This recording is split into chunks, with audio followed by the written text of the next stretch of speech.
ਵਾਹਿਗੁਰੂ ਜੀ ਕਾ ਖਾਲਸਾ ਵਾਹਿਗੁਰੂ ਜੀ ਕੀ ਫਤਿਹ। ਵੀਡੀਓ ਦੀ ਵਿਚਾਰ ਲੜੀ ਜੋ ਸਾਡੀ ਚੱਲ ਰਹੀ ਹੈ ਵਿਚਿੱਤਰ ਨਾਟਕ ਦੇ ਉੱਪਰ, ਅੱਜ ਇੱਕ ਬੜੀ ਅਹਿਮ ਜੋ ਵਿਚਾਰ ਅਸੀਂ ਕਰਨੀ ਹੈ। ਸਮਾਜ ਵਿੱਚ ਵਿਚਰਦਿਆਂ ਹੋਇਆਂ ਜਿਹੜੀ ਸਾਡੀ ਬੋਲ ਬਾਣੀ ਹੈ ਉਹ ਇੱਕ ਅਹਿਮ ਰੋਲ ਅਦਾ ਕਰਦੀ ਹੈ। ਜੇ ਕੋਈ ਬੋਲ ਬਾਣੀ ਵਿੱਚ ਸੱਭਿਆ ਨਾ ਹੋਵੇ ਤਾਂ ਸਮਾਜ ਉਸ ਨੂੰ ਇੱਕ ਪਾਸੇ ਕਰ ਦਿੰਦਾ ਹੈ, ਆਪਣਾ ਨਾਤਾ ਤੋੜ ਲੈਂਦਾ ਹੈ, ਕਿਉਂਕਿ ਇਹ ਕਿਹਾ ਜਾਂਦਾ ਹੈ ਕਿ ਉਸ ਬੰਦੇ ਨੂੰ ਤਾਂ ਗੱਲ ਕਰਨ ਦੀ ਅਕਲ ਨਹੀਂ, ਹਰ ਵੇਲੇ ਲੜਨ ਨੂੰ ਪੈਂਦਾ ਹੈ। ਬੜਾ ਰੁੱਖਾ ਸੁਭਾਅ, ਬੜਾ ਸਖਤ ਹੈ, ਹਰ ਬੰਦਾ ਉਸ ਬੰਦੇ ਤੋਂ ਕਿਨਾਰਾ ਕਰਦਾ ਹੈ। ਖੈਰ, ਅੱਜ ਗੱਲ ਧਰਮ ਦੀ ਚੱਲ ਰਹੀ ਹੈ। ਸਿੱਖ ਨੂੰ ਹੁਕਮ ਹੈ ਕਿ ਹਰ ਰੋਜ਼ ਸਵੇਰੇ ਉੱਠ ਕੇ ਉਸਨੇ ਆਪਣੇ ਪਰਮ ਪਿਤਾ ਪਰਮੇਸ਼ਰ, ਉਹ ਜੋ ਵਾਹਿਦ ਹਸਤੀ ਹੈ, ਜੋ ਸ਼ਕਤੀ ਹੈ, ਉਸ ਦੀ ਆਰਾਧਨਾ ਕਰਨੀ ਹੈ, ਉਸ ਨੂੰ ਯਾਦ ਕਰਨਾ ਹੈ, ਉਸ ਦੇ ਗੁਣਾਂ ਦਾ ਗਾਇਨ ਕਰਨਾ। ਉਹ ਰੋਜ਼ ਨਿਤਨੇਮ ਕਰਦਾ ਹੈ, ਕਿਉਂਕਿ ਅਸੀਂ ਜਿੰਨੀ ਵੀ ਬਾਣੀ ਪੜ੍ਹਦੇ ਹਾਂ, ਜੋ ਕੁਝ ਵੀ ਪੜ੍ਹਦੇ ਹਾਂ, ਅਸੀਂ ਕਦੀ ਉਹਨਾਂ ਦੇ ਅਰਥਾਂ ਨੂੰ ਸਮਝਣ ਦੀ ਕੋਸ਼ਿਸ਼ ਨਹੀਂ ਕੀਤੀ, ਇਤਨੀ ਮਿਹਨਤ ਨਹੀਂ ਕੀਤੀ। ਅਸੀਂ ਆਪਣਾ ਜੋ ਖਾਨਾ ਪੂਰਤੀ ਤਾਂ ਕਰ ਲੈਂਦੇ ਹਾਂ, ਨੇਮ ਪੂਰਾ ਤਾਂ ਕਰ ਲੈਂਦੇ ਹਾਂ, ਪਰ ਅਸੀਂ ਕੀ ਪੜ੍ਹ ਰਹੇ ਹਾਂ ਉਹ ਕਈ ਵਾਰੀ ਸਾਨੂੰ ਸਮਝ ਨਹੀਂ ਆਉਂਦੀ। ਅੱਜ ਅਸੀਂ ਬਹੁਤ ਹੀ ਭਾਵੁਕ ਜੋ ਮੁੱਦਾ ਹੈ ਉਸ 'ਤੇ ਗੱਲ ਕਰਨੀ ਹੈ ਕਿ ਜਿਹੜੀ ਗੱਲ ਸਮਝ ਨਾ ਆਵੇ, ਕਈ ਵਾਰੀ ਅਰਥ ਦਾ ਅਨਰਥ ਲੈਣੇ ਦੇ ਦੇਣੇ ਪੈ ਜਾਂਦੇ ਨੇ ਕਿ ਭਾਈ ਇਹ ਮੈਂ ਕੀ ਗੱਲ ਕਰ ਬੈਠਾ, ਮੈਨੂੰ ਤਾਂ ਇਸ ਦਾ ਮਤਲਬ ਵੀ ਪਤਾ ਨਹੀਂ ਸੀ, ਮੈਨੂੰ ਇਸ ਦਾ ਅਰਥ ਪਤਾ ਨਹੀਂ ਸੀ। ਜੇ ਆਮ ਬੋਲਚਾਲ ਵਿੱਚ ਕਿਸੇ ਦੋਸਤ ਮਿੱਤਰ ਨੂੰ, ਕਿਸੇ ਸੰਬੰਧੀ ਨੂੰ ਆਪਾਂ ਇਹ ਸ਼ਬਦ ਵਰਤ ਲਈਏ ਕਿ ਇਹ ਬੰਦਾ ਬੜਾ ਢੀਠ ਹੈ, ਜਾਂ ਕਿਸੇ ਦੋਸਤ ਮਿੱਤਰ ਦੀ ਕਿਸੇ ਦੂਸਰੇ ਦੋਸਤ ਮਿੱਤਰ ਕੋਲ ਗੱਲ ਕਰਦਿਆਂ ਕਹਿ ਦਈਏ ਉਹ ਤਾਂ ਬੜਾ ਢੀਠ ਆਦਮੀ ਹੈ। ਜਦੋਂ ਉਸ ਬੰਦੇ ਨੂੰ ਪਤਾ ਲੱਗਦਾ ਜਿਸ ਦੇ ਬਾਰੇ ਢੀਠ ਕਿਹਾ ਗਿਆ ਹੋਵੇ, ਤਾਂ ਉਹ ਫਿਰ ਜ਼ਿੰਦਗੀ ਭਰ ਤੁਹਾਡੇ ਨਾਲ ਗੱਲ ਕਰਨ ਨੂੰ ਤਿਆਰ ਨਹੀਂ ਹੋਵੇਗਾ, ਕਿਉਂਕਿ ਜਿਹੜਾ ਢੀਠ ਸ਼ਬਦ ਹੈ ਉਹ ਨੈਗੇਟਿਵ ਸੈਂਸ ਵਿੱਚ ਵਰਤਿਆ ਜਾਂਦਾ ਹੈ। ਪਰ ਜੇਕਰ ਅਸੀਂ ਸਵੇਰੇ ਉੱਠ ਕੇ ਅਕਾਲ ਪੁਰਖ ਨੂੰ ਢੀਠ ਕਹੀਏ ਤਾਂ ਕਿੰਨੀ ਹਾਸੋਹੀਣੀ ਗੱਲ ਹੈ, ਪਰ ਅਸੀਂ ਸਿੱਖ ਰੋਜ਼ ਕਹਿੰਦੇ ਹਾਂ। ਇਸ ਤਰ੍ਹਾਂ ਦੇ ਕੁਝ ਸ਼ਬਦ ਜਿਨ੍ਹਾਂ ਦੀ ਆਪਾਂ ਵਿਚਾਰ ਕਰਨੀ ਹੈ ਕਿ ਰੋਜ਼ ਅਸੀਂ ਸੋਚਦੇ ਹਾਂ ਕਿ ਰੱਬੀ ਗੁਣਾਂ ਦਾ ਗਾਇਨ ਕਰ ਰਹੇ ਹਾਂ, ਰੱਬ ਨੂੰ ਅਸੀਂ ਵਡਿਆਈ ਉਸ ਦੀ ਕਰ ਰਹੇ ਹਾਂ, ਉਸ ਨੂੰ ਯਾਦ ਕਰ ਰਹੇ ਹਾਂ, ਪਰ ਜਾਣੇ ਅਣਜਾਣੇ ਵਿੱਚ ਅਸੀਂ ਕੁਝ ਐਸੀਆਂ ਗਲਤੀਆਂ ਕਰ ਜਾਂਦੇ ਹਾਂ, ਕਰ ਰਹੇ ਹਾਂ, ਜ਼ਿੰਦਗੀ ਬਤੀਤ ਹੋ ਗਈ, ਪਰ ਸਾਨੂੰ ਪਤਾ ਹੀ ਨਹੀਂ ਕਿ ਅਸੀਂ ਕੁਝ ਗਲਤ ਕਰ ਰਹੇ ਹਾਂ। ਕਾਰਨ ਸਿਰਫ ਅਗਿਆਨਤਾ, ਨਾ ਸਮਝੀ ਤੇ ਨਾ ਮਿਹਨਤ ਕਰਨਾ, ਨਾ ਸਮਝਣ ਦੀ ਕੋਸ਼ਿਸ਼ ਕਰਨਾ। ਪਰ ਇੱਕ ਭੇਡ ਚਾਲ ਜਾਂ ਇੱਕ ਜਿਹੜੀ ਮਰਜ਼ਾਦਾ ਜਾਂ ਨਿਯਮ ਸਾਨੂੰ ਦੱਸ ਦਿੱਤਾ ਗਿਆ, ਉਸ ਦੇ ਉੱਤੇ ਬਸ ਪੂਰੇ ਹੋਣਾ ਕਿ ਅਸੀਂ ਪੂਰੇ ਹਾਂ। ਅਸਲ ਸੱਚ ਕੀ ਹੋ ਰਿਹਾ ਸਾਨੂੰ ਪਤਾ ਨਹੀਂ। ਅਸੀਂ ਸਵੇਰੇ ਦੇ ਵੇਲੇ ਜਪਜੀ ਸਾਹਿਬ, ਜਾਪ ਸਾਹਿਬ, ਤੈ ਪ੍ਰਸਾਦ ਸਵਈਏ, ਜੋ ਅਕਾਲ ਤਖਤ ਸਾਹਿਬ ਦੀ ਮਰਜ਼ਾਦਾ ਹੈ, ਉਸ ਅਨੁਸਾਰ ਪੜ੍ਹਨ ਦਾ ਹੁਕਮ ਹੈ। ਜਦੋਂ ਇਹ ਬਾਣੀਆਂ ਅਸੀਂ ਪੜ੍ਹਦੇ ਹਾਂ ਤੇ ਅਸੀਂ ਤੋਤੇ ਵਾਂਗੂ ਰਟੀਆਂ ਹੋਈਆਂ ਅਸੀਂ ਪੜ੍ਹ ਕੇ ਤੇ ਪੂਰਾ ਕਰ ਦਿੰਦੇ ਹਾਂ। ਆਓ ਅਸੀਂ ਕੁਝ ਨੁਕਤੇ ਵਿਚਾਰਨੇ ਆ। ਮੈਂ ਕਿਸੇ ਚੀਜ਼ ਦਾ ਕੋਈ ਫੈਸਲਾ ਕਰਨ ਨਹੀਂ ਬੈਠਾ, ਮੈਂ ਸਿਰਫ ਦੱਸਣ ਨੂੰ ਬੈਠਾ। ਇਹ ਦੱਸਣਾ ਚਾਹੁੰਦਾ ਕਿ ਅਸੀਂ ਜੋ ਰੋਜ਼ ਪੜ੍ਹਦੇ ਹਾਂ, ਰੋਜ਼ ਕਹਿੰਦੇ ਹਾਂ, ਉਸ ਦਾ ਮਤਲਬ ਕੀ ਹੈ। ਕੀ ਸੱਚਮੁੱਚੀ ਅਸੀਂ ਅਜਿਹਾ ਕਹਿਣਾ ਚਾਹੁੰਦੇ ਹਾਂ ਜਾਂ ਅਸੀਂ ਅਣਜਾਣੇ ਵਿੱਚ ਹੀ ਕਹਿ ਰਹੇ ਹਾਂ। ਸੋ ਪਹਿਲੀ ਗੱਲ ਜਿਹੜੀ ਹੈ, ਸਿੱਖ ਧਰਮ ਵਿੱਚ ਜੋ ਸਾਨੂੰ ਸਮਝਾਇਆ ਗਿਆ ਹੈ कि सानू दस्या गया साडा आधार की है। असी सिर्फ एक ओंकार जो असी गुरप्रसाद तक असी उसके गुण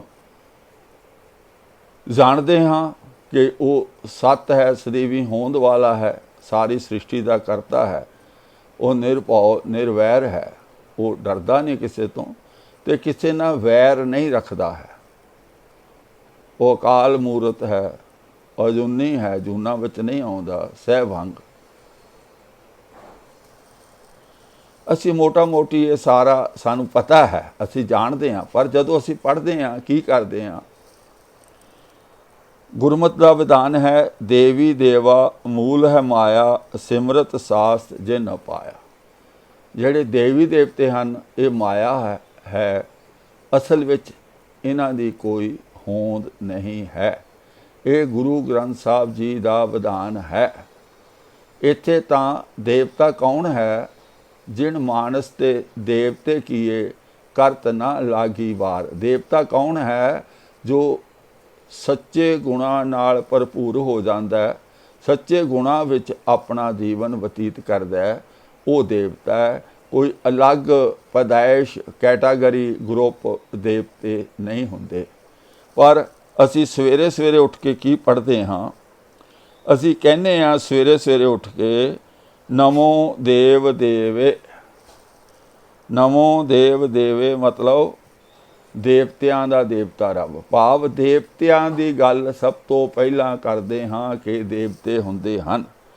अगे असी पढ़ते हाँ नमो लोक माता। नमो लोक माता जदों असी कहने हाँ कि इहदा मतलब कोई माता भी है। इसे ग्रंथ विच लिखिया गया है, सर्वदेव है पिता अपारा, देव काल का मात हमारा। एक पासे असी पहले ही देख लिया कि देवी देवते सिख धर्म अनुसार इन्हां दी कोई होंद नहीं है, पर इत्थे असी देवी नूं याद करते हाँ, उसकी आराधना करते हाँ कि देवी जिहड़ी है नमो लोक माता, उस माता नूं नमस्कार है। गुरबाणी कहती है कोई कोई देवी देवता नहीं होंदे, ये काल्पनिक ने, ये रचे गए ने, पुजारी द्वारा बनाए गए हैं। पर असी सवेरे सवेरे पढ़ते ये हाँ नमो लोक माता। अगे एक होर बड़ी गल, बड़ी गंभीर मुद्दे ने, इन्हां नूं ठंडे दिल दिमाग नाल सहज नाल सोचना है। गुरु ग्रंथ साहब जी नूं जितना पढ़ सकते हो, समझ सकते हो, असी पढ़ सकीए उतना ही साडे जीवन विच लाहा सानू मिलेगा। बाकी होर कोई धार्मिक ग्रंथ पढ़ के सिखां नूं कोई लाहा प्राप्त होने वाला नहीं है। सारे ग्रंथां विच गुरु ग्रंथ साहब दी विचारधारा नूं रद्द करन तो सवाए होर कोई काम नहीं है। असी की कहने रब नूं, करूर करमे। करूर हुंदा घिनौने कर्म करन वाला। रब जेड़ा है वो घिनौने काम करन वाला। लो ए रब दी उस्तत कर रहे हैं कि तू तेरे काम बड़े भैड़े ने, बड़े ही घटिया ने, घिनौने ने। रोज़ असी पढ़ते हैं करूर करमे, घिनौने कर्म करन वाला रब। जब इंग्लिश में समझना होवे कि किसी बंदे नूं ए सीधी पंजाबी ना समझ आउंदी होवे तो इंग्लिश में अर्थ जो लिखिया होया है heinous action performer God. Heinous action performer God. एक घिनौने काम करन वाला रब, उस नूं असीं रोज़ याद करते हैं कि हे रब्बा तू बड़ा ही घटिया काम करन वाला है। नमो सर्व रोगे। सारे रोग तैनू हन, सारे रोगां वाले। नमो सर्व रोगे। हे रब सारे रोगां वाले। रब तो तां अरदासां करदे आ दे अरोगता दियां। असी रोज़ कहने आ कि तू तां रोगी आ, रोगी भी एक रोग नहीं, नमो सर्व रोगे, सारे रोग तैनू हन।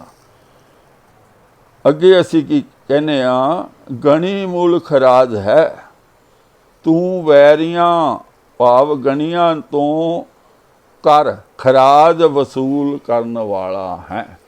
भाव ये जेड़ा रब है ये निरवैर नहीं है, इस रब दे वैरी हन। उन्हां वैरियां कोलों ये खराज वसूल टैक्स लैंदा है। असी मुगल काल विच पढ़दे हां इतिहास विच कि मुगल शासकां ने औरंगजेब वर्गियां ने एक कर लगाया सी जिसनूं जजिया कर कहिंदे सी। जजिया कर ये सी कि अगर तुसी हिंदू, क्योंकि हिंदू भारत दे विच मेजोरिटी हिंदुआं दी सी, मुसलमान सन थोड़े सन, पर जेकर तुसी हिंदू धर्म विच रहना चाहुंदे हो तां तुहानूं टैक्स देना पवेगा। भाव फाइनैंशियल एक्सट्रा बर्डन तुहाडे उत्ते बोझ पाया गया कि हिंदू तुसी रह सकदे हो पर तुहानूं वाधू टैक्स देना पवेगा, तां कि डरदे मारे लोग टैक्स तो डरदे वो मुसलमान बन जाण। उन्हां राजियां लई प्रजा एक नहीं सी, एक घटिया सी एक उत्तम सी। सो घटिया प्रजा तो एक्सट्रा टैक्स लिया जाता सी। ते यह जेड़ा रब असी रोज़ याद करते हाँ, गनी मुल्ख राज हैं, तू बैरियां तो कर वसूल करन वाला है। भाव तू रब आ निरवैर नहीं है। जो गुरु ग्रंथ साहब जी का रब निरवैर है, पर जेड़ा असी रोज़ रब नूं याद करते हाँ वो वैर रखदा है। जेड़े जिन्हां दे नाल वो वैर रखदा है उन्हां तो टैक्स भी वसूल करदा है। नमो नरक नासे, जिहनूं याद करन नाल नरक नस जांदे हन। ते असी गुरमत अनुसार नरक सुरग दे बारे असी बहुत कुछ पढ़िया है। गुरमत का विधान की है, कवन नरक क्या सुरग विचारा, कवन नरक क्या सुरग विचारा, संतन दो राधे, हम काहूँ की कान ना कटते, अपने गुर प्रसादे। ये भगत कबीर जी कह रहे हैं।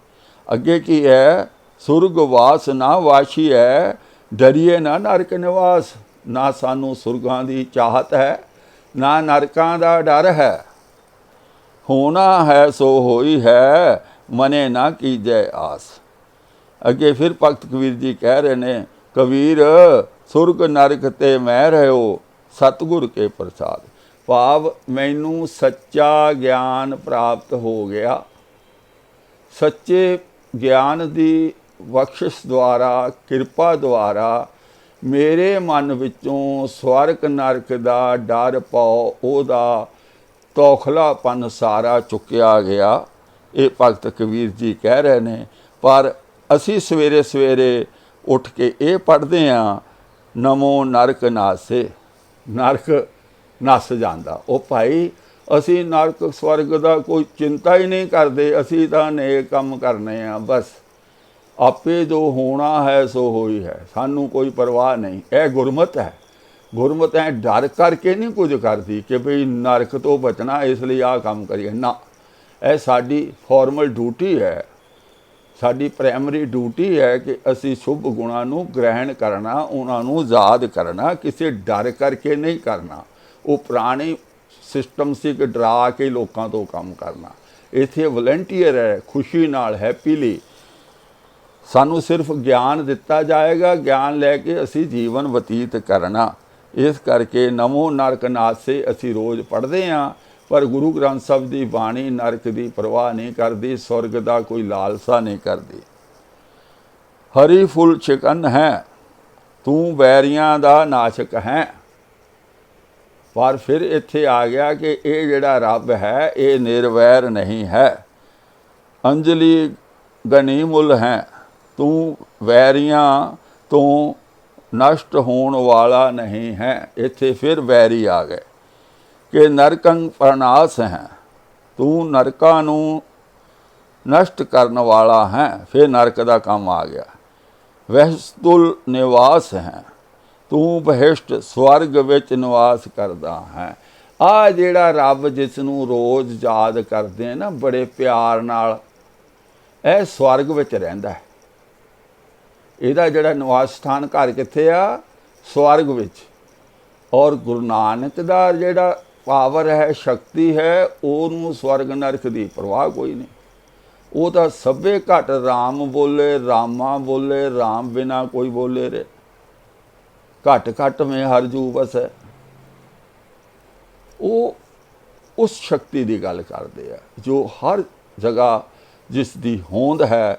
ਪਰ ਇਹ ਜਿਹੜੇ ਰੱਬ ਨੂੰ ਸਵੇਰੇ ਉੱਠ ਕੇ ਯਾਦ ਕਰਦੇ ਨਾ ਰੋਜ਼, ਉਹ ਸਵਰਗ 'ਚ ਰਹਿੰਦਾ ਹੈ। ਹੁਣ ਦੇਖ ਲਓ ਵੀ ਕਿੰਨੇ ਰੱਬ ਅਸੀਂ ਕਿੰਨੇ ਤਰ੍ਹਾਂ ਦੇ ਬਣਾ ਲਏ।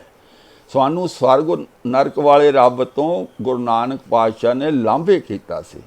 ਗੁਰੂ ਗ੍ਰੰਥ ਸਾਹਿਬ ਜੀ ਨੇ ਉਸ ਤੋਂ ਸਾਨੂੰ ਵੱਖ ਕੀਤਾ ਸੀ।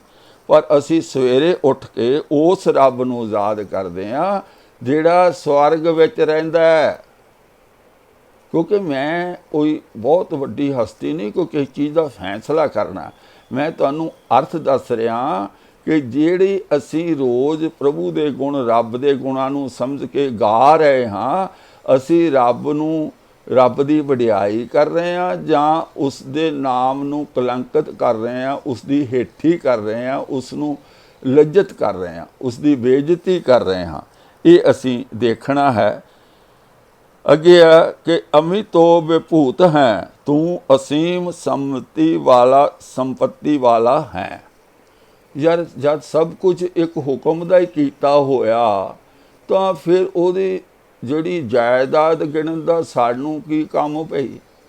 ਜਦ ਸਭ ਕੁਝ ਉਹਦਾ ਹੁਕਮ ਹੈ, ਉਸ ਦੀ ਹੀ ਰਜ਼ਾ ਹੈ, ਉਸ ਦਾ ਭਾਣਾ ਹੈ, ਫਿਰ ਇਹ ਤਾਂ ਬੇਲੋੜੀ ਜਿਹੀ ਗੱਲ ਹੋ ਜਾਂਦੀ ਨਾ। ਇਹ ਤਾਂ ਕਰੀਏ ਜੇ ਕੋਈ ਦੂਜੇ ਦਾ ਹੋਵੇ, ਕਿਸੇ ਨਾਲ ਕੋਈ ਕੰਪੀਟੀਸ਼ਨ ਹੋਵੇ, ਉਹ ਤਾਂ ਇੱਕੋ ਹੀ ਹੁਕਮ ਸਭ ਲਈ ਸਾਂਝਾ ਹੈ।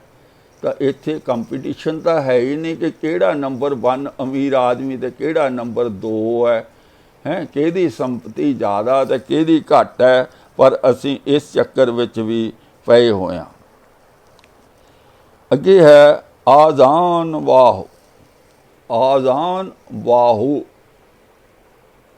ਤੇਰੀਆਂ ਗੋਡਿਆਂ ਤੱਕ ਲੰਮੀਆਂ ਭੁਜਾਵਾਂ ਹਨ। ਇਹ ਰੱਬ ਦੀਆਂ ਜਿਹੜੀਆਂ ਬਾਹਾਂ ਹਨ ਨਾ, ਉਹ ਬਹੁਤ ਲੰਬੀਆਂ ਹਨ। ਇਹ ਇੱਕ ਗੁਣ ਰੱਬ ਦਾ, ਜਿਸ ਰੱਬ ਨੂੰ ਅਸੀਂ ਰੋਜ਼ ਯਾਦ ਕਰਦੇ ਹਾਂ। ਹੁਣ ਜਿਹੜੀ ਗੱਲ ਮੈਂ ਕਰਨੀ ਆ, ਇਹ ਐਡੀ ਕੁ ਖਤਰਨਾਕ ਹੈ, ਐਡੀ ਕੁ ਘਟੀਆ ਹੈ ਜਿਹੜੀ ਰੱਬ ਲਈ ਅਸੀਂ ਕਰ ਰਹੇ ਹਾਂ। ਇਹ ਲਿਖਿਆ ਹੋਇਆ ਅਤ ਢੀਠ ਕਰਮ। ਜੇ ਕਿਸੇ ਨੂੰ ਢੀਠ ਕਹਿ ਦਈਏ ਨਾ ਤੇ ਉਹ ਸਾਡੇ ਗਲ ਪੈ ਜਾਏਗਾ ਕਿ ਤੁਸੀਂ ਇਹ ਕੀ ਗੱਲ ਕੀਤੀ ਹੈ, ਇਹੋ ਜਿਹੀ ਗਾਲ ਮੈਨੂੰ ਕਿਉਂ ਕੱਢੀ ਹੈ।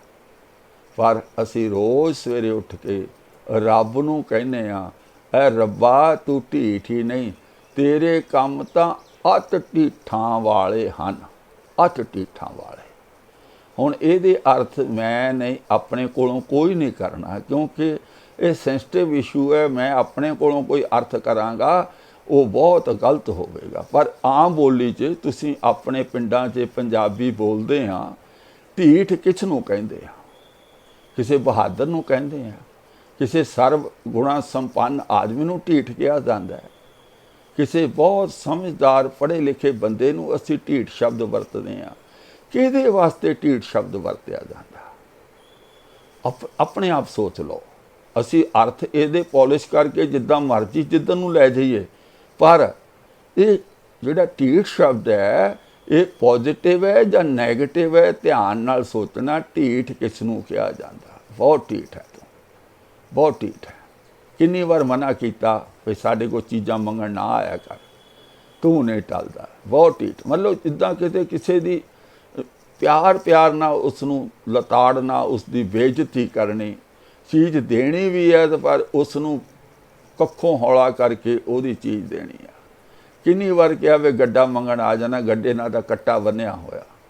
तैनूं पता भी असी जान तैनूं गड्ढा नहीं देने चाहते, कट्टा तो तू हाँ सानूं सलाह दिना भी दरख्त ना कीले ना बन लो, पर तैनूं समझ आनी चाहिए है। असी तैनूं तां कह रहे हैं कि तैनूं गड्ढा नहीं देना, तैनूं ट्राली नहीं देनी, फिर तू एडा ढीठ है, फिर कहंदा जी भी सानूं कह रहे हैं भी इनूं कट खोल के फलानी जगह बन लो। कुछ तो शर्म कर, ये ढीठ उहनूं कहा जाता है। आओ ढीठ के जिहड़े अर्थ लिखे ने वो मैं तुहाडे कोल तुहानूं सारे पढ़ के सुना दिना। हुण तुसीं देख लिओ भी आम बोली जिहड़ा ढीठ नैगेटिव हुंदा, पर इत्थे एक दो जगह पॉजिटिव भी लिखिओ। रब दे काम बड़े ढीठां वाले हन, वो बहुत जिदी है, वो बहुत निरपक्ष बेहजा बेअदब निडर निधड़क, जां अंग्रेजी में समझो बहुत सोहना लिखा है स्टम बॉर्न STUBBOROM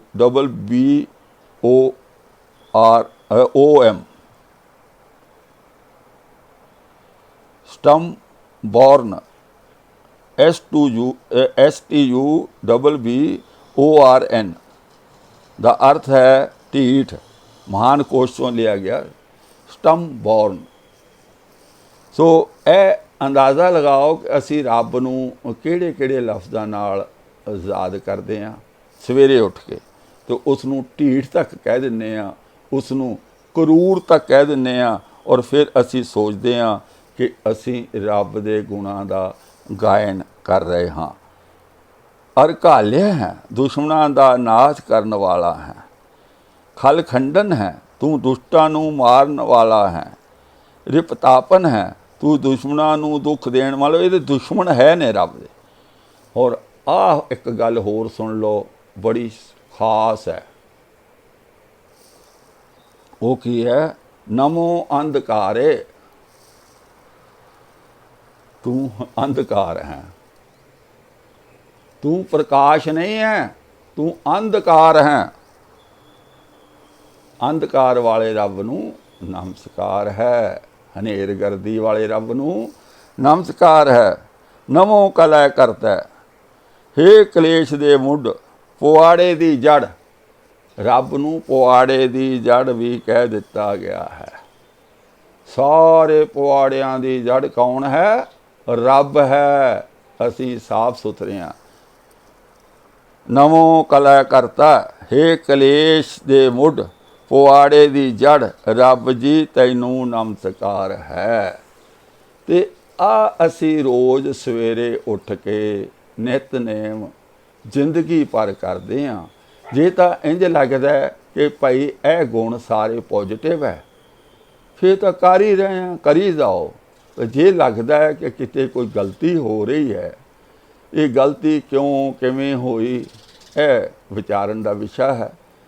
मैं तो सिर्फ तुहाडे सामने यह रखना सी कि असी सिख किदां बिना सोचे समझे बिना विचारे किवें जिंदगी भर असी लकीर दे फकीर बन के चली जा रहे हाँ। ये उही विचित्र नाटक है जिस दी विचार लड़ी असी शुरू की हुई है। मेरा कोई फैसला नहीं, अर्थ करके दस दिते है, अगों तुसी है कि इसनूं किहड़े हिसाब नाल लेना है। अज दी विचार इतनी कोई है। विचारां करदियां कई तरह दीयां भुल्लां गलतियां हो गईयां होणगीयां। अगे तो कोशिश करांगे कि सब असी सही करिए। गुरमत दीयां विचारां डूंघाई बहुत है। होर कोई विद्वान सज्जण जो इस तो चंगी समझ रखण, वो भी अपनी समझ पेश करन, ताकि असी सारे रल मिल के नानक गुरमत गाड़ी राह दे उत्ते चल सकीए। और मुख गल वार वार यही कहांगा कि साडा गुरु, साडा इष्ट, साडा ज्ञानदाता धन धन श्री गुरु ग्रंथ साहब जी हन। किन्ना चंगा होवे जे असी उस दे केंद्र नाल जुड़ जाइए, अपने जीवन नूं सफला करिए। जे ये खोज चंगी लगे तो विचारां दी सांझ अगे तो अगे वधाउंदे जाओ। मेरे चैनल यूट्यूब चैनल सच दी खोज विद बलदेव सिंह MA नूं सबसक्राइब करो। आओ फतेह बुलाइए। वाहिगुरू जी का खालसा, वाहिगुरू जी की फतेह।